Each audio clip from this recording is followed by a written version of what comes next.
Imaginez une famille vivant au XXIe siècle dans les montagnes isolées de Virginie occidentale, où plusieurs générations de consanguinité ont créé ce que les médias appellent la famille la plus consanguine d'Amérique. Une famille dont certains membres communiquent uniquement par grognement et aboiement. Une famille découverte par hasard en 2004, qui est aujourd'hui suivie par plus de 100 millions de personnes sur YouTube. Cette histoire, aussi troublante que fascinante, nous confronte à des questions profondes sur la génétique, la pauvreté, l'éthique et notre propre fascination pour la différence. Bienvenue dans l'univers des Whittaker. Tout commence au XIXe siècle, dans les montagnes reculées des Appalaches. Deux frères jumeaux identiques, Henry et John Whittaker, épousent deux sœurs, Ada et Messie. Cette configuration familiale va créer ce qu'on appelle des doubles cousins, des enfants qui partagent non seulement leurs grands-parents maternels, mais aussi leurs grands-parents paternels. Déjà, le risque génétique est doublé par rapport à des cousins germains classiques. Mais l'histoire ne s'arrête pas là. À la génération suivante, deux de ces doubles cousins vont franchir une ligne critique. Gracie Irene Whittaker, née en 1920, épouse John Emory Whittaker. Leurs pères respectifs étaient les frères jumeaux identiques du début de cette histoire. Ce détail change tout. Génétiquement, Gracie et John Emory ne sont pas simplement des cousins germains, ni même des doubles cousins, leur lien génétique est équivalent à celui de demi-frères et sœurs, avec un coefficient de consanguinité d'environ 25%. Pour vous donner une idée, chez des cousins germains normaux, ce coefficient n'est que de 6,25%. De cette union vont naître 15 enfants. Seulement 5 survivront jusqu'à l'âge adulte. Parmi eux, Lorraine, Ray, Larry, Kenneth et Betty, qui deviendra la matriarche de la famille et la principale interlocutrice avec le monde extérieur avant son décès en 2024 à l'âge de 72 ans. La génétique est implacable. Chaque être humain possède 2 copies de chaque gène, une de chaque parent. Lorsqu'un gène défectueux est récessif, il faut que les 2 copies soient mutées pour que la maladie se manifeste. Quand 2 parents sont très apparentés, ils partagent de nombreux gènes identiques, y compris potentiellement les mêmes mutations. La probabilité qu'un enfant hérite 2 copies du même gène défectué explose littéralement. Les études scientifiques sont formelles. La consanguinité augmente drastiquement les risques de déficience intellectuelle, de malformations physiques, de troubles du développement, d'autisme, de cécité, de surdité et de mortalité infantile. Dans le cas des Whittaker, avec un coefficient de consanguinité de 25% maintenu sur plusieurs générations, les dés étaient tragiquement pipés dès le départ. Les manifestations sont visibles et dévastatrices. Lorraine, âgée de 79 ans, est non-verbale. Elle ne peut pas communiquer par la parole, bien qu'elle comprenne certaines instructions simples. Ray, 72 ans, communique exclusivement par grognement et aboiement.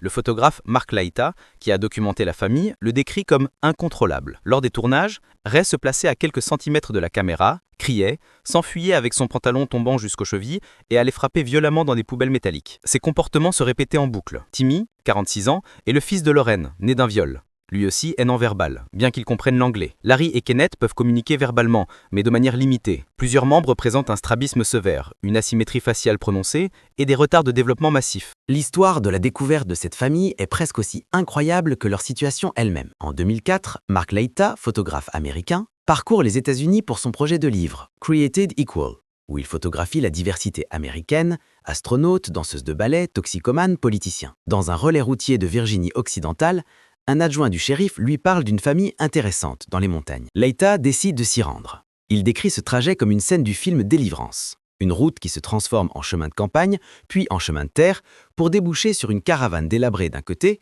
et une petite cabane de l'autre. Sa première impression, il y avait ces gens qui marchaient, leurs yeux partant dans tous les sens en nous aboyant dessus. Cette rencontre va changer sa vie. 16 ans plus tard, en juillet 2020, Mark Laita publie sa première vidéo sur les Whittaker sur sa chaîne YouTube Soft White Underbelly qui documente des Américains marginalisés. La vidéo devient virale. 40 millions de vues. Aujourd'hui, l'ensemble des vidéos sur la famille cumule plus de 100 millions de vues. Les Whittaker vivent à Odd, un hameau isolé du comté de Raleigh, dans une pauvreté extrême. Pas d'eau courante fiable, des cabanes qui s'effondrent, une caravane rouillée. La région des Appalaches, autrefois prospère grâce aux mines de charbon, est aujourd'hui l'une des plus pauvres d'Amérique. Les voisins protègent activement la famille contre les curieux et les voyeurs qui tentent de les trouver après avoir vu les vidéos. Mais cette médiatisation soulève une question éthique majeure. Où se situe la frontière entre documentation sociale et exploitation? Mark Laita a lancé 2 campagnes de financement participatif en 2022 et 2023. Récoltant plus de 120 000 $ pour aider les Whittaker à réparer ou acheter une nouvelle maison. Mais selon Laita lui-même, Betty Ann l'appelait régulièrement pour réclamer de l'argent. 5 000 $ par-ci, 14 000 $ par-là pour des voitures, de la nourriture. Aujourd'hui, il ne restait plus rien. En mars 2024, un autre YouTuber, Tyler Oliveira, visite la famille et constate que leurs conditions de vie n'ont pas changé. Il accuse publiquement Laita de profiter de la situation. Laita se défend. C'était leur argent, ils ne pouvaient pas le refuser. Cette controverse illustre un paradoxe moderne, souligné par la chercheuse Virginie Spiess, sémiologue et analyste des médias. Si la société ne tolère plus aujourd'hui les exhibitions de monstres en place publique, comme dans les cirques des années 1920, elle se délecte impunément du spectacle sur les réseaux.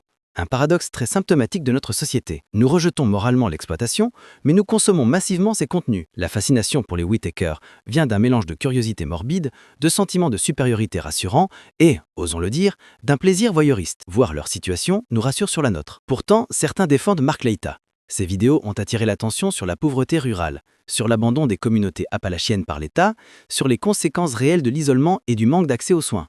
Sans lui, personne ne parlerait des Whittaker. 120 000 $ ont été récoltés, même s'ils ont été rapidement dépensés. Les voisins soutiennent la famille et chassent les intrus malveillants. Mark Leita présente les Whittaker avec humanité, sans moquerie apparente.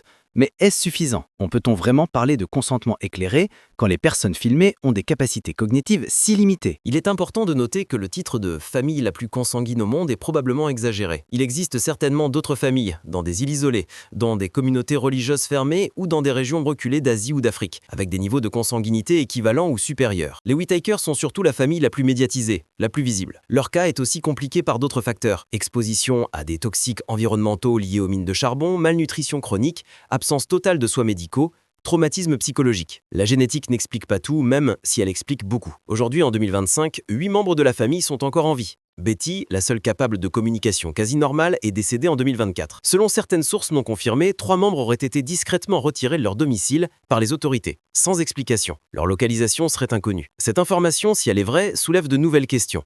Protection ou internement? Aide ou disparition forcée. L'histoire des Whittaker nous force à regarder en face des vérités inconfortables, sur la persistance de la pauvreté extrême dans le pays le plus riche du monde, sur notre fascination malsaine pour la souffrance des autres, sur les limites de notre compassion quand elle est médiatisée et monétisée, sur les conséquences tragiques de l'isolement géographique et social, sur la fragilité du patrimoine génétique humain. Mais surtout, elle nous rappelle que derrière les millions de vues, derrière les débats éthiques, derrière les statistiques génétiques, il y a des êtres humains qui vivent, qui ressentent, qui existent dans des circonstances qu'ils n'ont pas choisies, des êtres humains qui méritent dignité et respect, peu importe leurs différences. La famille Whittaker n'est pas un spectacle, c'est un miroir tendu à notre société, à nos contradictions, à notre humanité. Et ce miroir nous renvoie une image que nous préférerions peut-être ne pas voir.